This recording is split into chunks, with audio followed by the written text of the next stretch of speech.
Good afternoon once again. I will take less than 15 minutes. Thank you.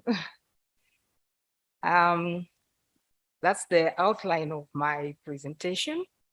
I'll introduce the topic. I'll go on objectives, and then I'll talk on the HPV planning and introduction, and then the status, preparedness, challenges, and at last I'll talk on how this impacts on planning. And let me say that this presentation will be making reference to the Malawi experience when we're introducing HPV. So on introduction,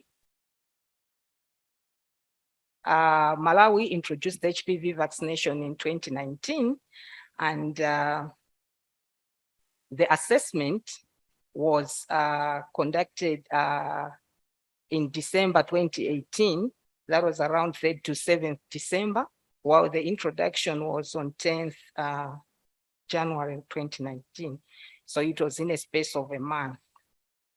And the assessment team comprised of both the national and the international team. And of course,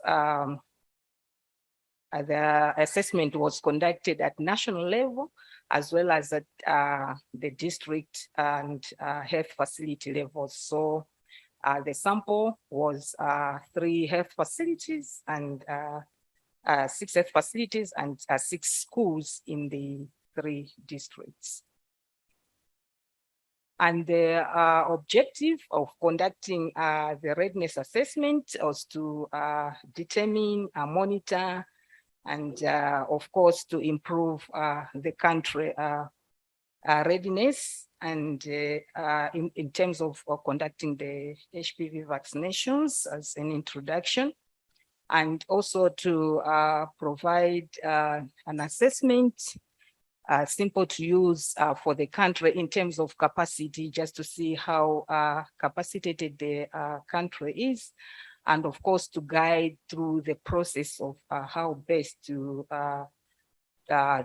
introduce the HPV program. Moving forward, the timeline was as follows. So first, it was the National Task Force meetings, which started earlier, like about 5 months before introduction. And then that was before we even had the budget approval from Gavi. The reason being, we also had other vaccine introductions, which we had to take advantage of so that we could get going, so that we catch up on time. And then critical to say is the readiness assessment was scheduled for December as indicated, and then the introduction was in January, which was a month apart. And then just to mention on issues, at the time when we were getting into the assessment, we had other activities that we had already conducted, and we had other activities that were still pending.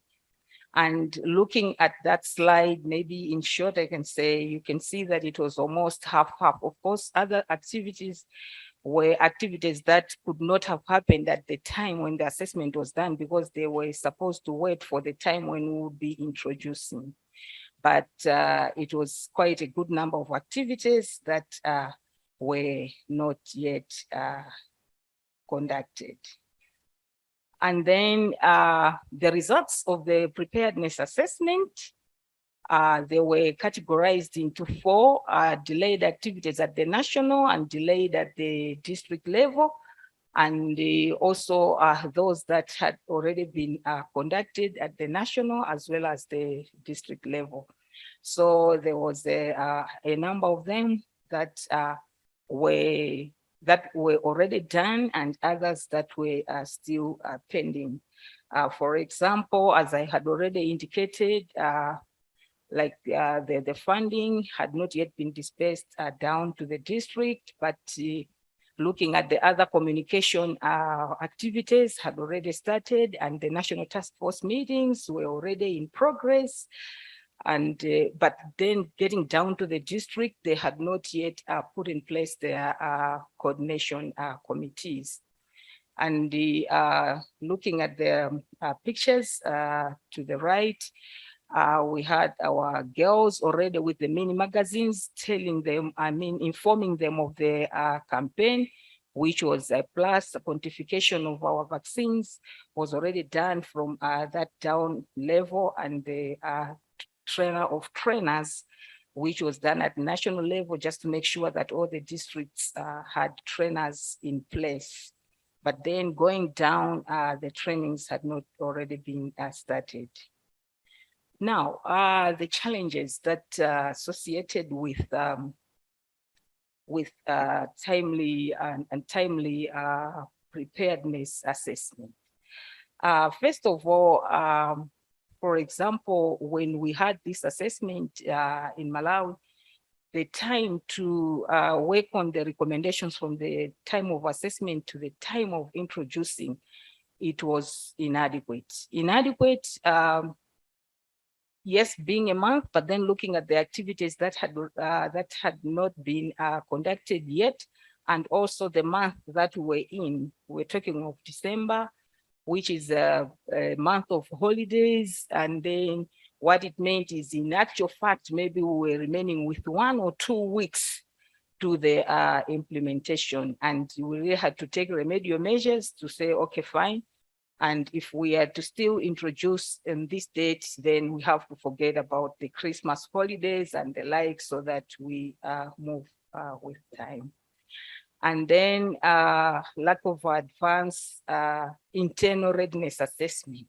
This is very crucial, because as a country, yes, we were getting ready. Yes, we had our dashboard, which we were looking at and then we were working with, but it would be proper if we could get along with the same assessment tool that comes with the external assessor, but then internally, and we'll do it prior to the external assessment. That would have helped far much better, but it was like we just had to work and wait until that time came. So it's like you're taken unawares in other areas.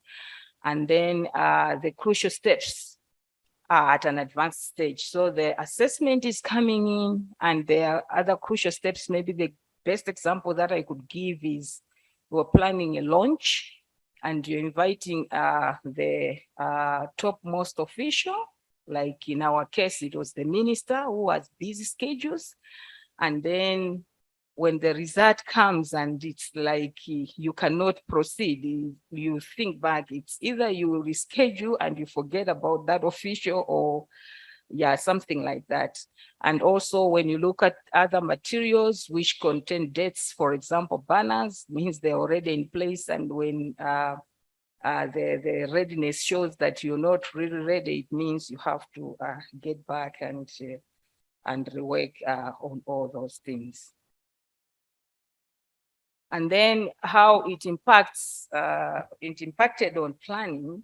First of all, on finances. I talked that a postponement would mean maybe redoing other things. For example, you have the task force meetings, which are scheduled. Of course, they have a cost bearing, but if you're pushing the dates forward, it means you have to have more meetings, which means more resources, which means more finances that would be needed.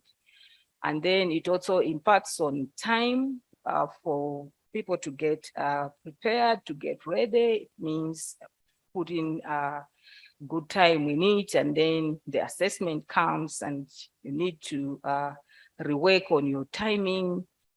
And those all other activities that were slowed down, they will even slow down even further, so that you work on it. So if the readiness assessment is done on time internally, and then the external comes, it's like everything goes smoothly.